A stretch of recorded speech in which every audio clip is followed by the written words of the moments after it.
Joy Mukherjee को Hindi cinema का पहला चॉकलेटी बॉय कहा जाता है, जिनका आकर्षण अपने दौर के सभी अभिनेताओं से अलग था। उनकी लंबी हाइट, घने बाल, गोरा रंग और मस्ती भरा अंदाज लोगों को खूब पसंद आता था और उस दौर की लड़कियां तो उनकी दीवानी हुआ करती थी। लेकिन क्या आप जानते हैं कि इस हैंडसम अभिनेता की मौत एक ऐसी बीमारी से हुई थी जो कि लाखों में किसी एक को होती है। और इस हैंडसम अभिनेता की जिंदगी के आखिरी कुछ साल तो बेहद ही कष्टपूर्ण रहे। जॉय मुखर्जी का जन्म 24 फरवरी साल 1939 को उत्तर प्रदेश के झांसी में फिल्म मेकर शशिधर मुखर्जी के घर हुआ था। लेकिन जॉय को फिल्मों में कोई रुचि नहीं थी। जॉय तो एक टेनिस खिलाड़ी बनना चाहते थे। जब वो अपने ग्रेजुएशन की पढ़ाई कर रहे थे, तब एक दिन पिता ने उनके सामने हम हिंदुस्तानी फिल्म का कॉन्ट्रैक्ट उनके सामने रख दिया। जॉय ने फिल्म तो साइन कर ली, पर हीरो बनने के लिए नहीं, बल्कि एक अच्छी पॉकेट मनी के लालच में। फिल्म बनकर तैयार हुई और जब फिल्म का ट्रायल शो हुआ तो वो स्क्रीन पर अपना लुक और एक्टिंग देखकर थिएटर से भागकर घर आ गए थे। इसके बाद इनकी दूसरी film love in Shimla release हुई, जो कि सुपरहिट रही। अब आपने क्या कहा?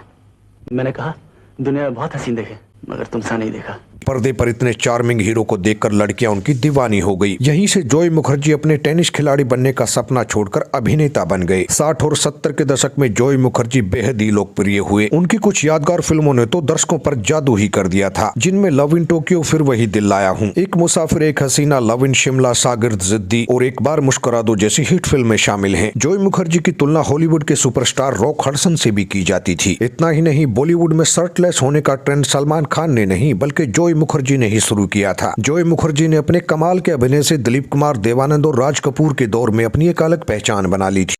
मुझे मोहब्बत हो गई है। I'm in love, professor, I'm in love। Joy Mukherjee ने अभिनय के अलावा लव इन बॉम्बे, हमसाया, छलिया बाबू, सांझ की बेला और उम्मीद जैसी फिल्मों का निर्माण भी किया। हसीना क्या चाहे यही तो मालूम नहीं है, हमसे सुनो। लेकिन बदकिस्मती से इतने हंसमुख अभिनेता की मौत बेहद ही दर्दनाक तरीके से हुई। बेहद कम उम्र में जॉय उस बीमारी के शिकार हो गए जो कि लाखों में किसी एक को होती है। जॉय को अचानक कुछ दिक्कतें होने लगी। उन्होंने जब चेकअप करवाया, उसने सबको चौंका कर रख दिया। जॉय को थैलीसीमिया नामक जानलेवा बीमारी हो गई थी। इस बीमारी में रोगी के शरीर में खून की भारी कमी हो जाती है, जिस वजह से बार बार खून की जरूरत पड़ती है। लाखों में किसी एक को होने वाली इस बीमारी ने जॉय के शरीर में नया खून बनाना ही बंद कर दिया, जिसके चलते अभिनेता हमेशा थके थके, कमजोर और अमीनिया से पीड़ित रहने लगे। लंबे समय तक इस बीमारी से लड़ते लड़ते उनके शरीर को और भी कई बीमारियों ने घेर लिया। धीरे धीरे जॉय के फेफड़े भी खराब होने लगे, जिसकी वजह से वो सांस नहीं ले पाते थे। 5 मार्च 2012 को जॉय की हालत बेहद खराब हो गई। उन्हें फौरन मुंबई की लीलावती हॉस्पिटल ले जाया गया। डॉक्टर्स ने बताया कि उनके फेफड़े पूरी तरह से काम करना बंद कर चुके थे। 4 दिनों तक जॉय को वेंटिलेटर पर रखा गया। लेकिन आखिरकार 9 मार्च साल 2012 को जॉय मुखर्जी ने इस दुनिया को अलविदा कह दिया। जॉय के परिवार में उनकी पत्नी नीलम, 2 बेटे और एक बेटी हैं। दोस्तों, आशा करते हैं ये जानकारी आपको पसंद आई होगी। चैनल को सब्सक्राइब करें और बेल बटन को दबाना ना भूलें। धन्यवाद।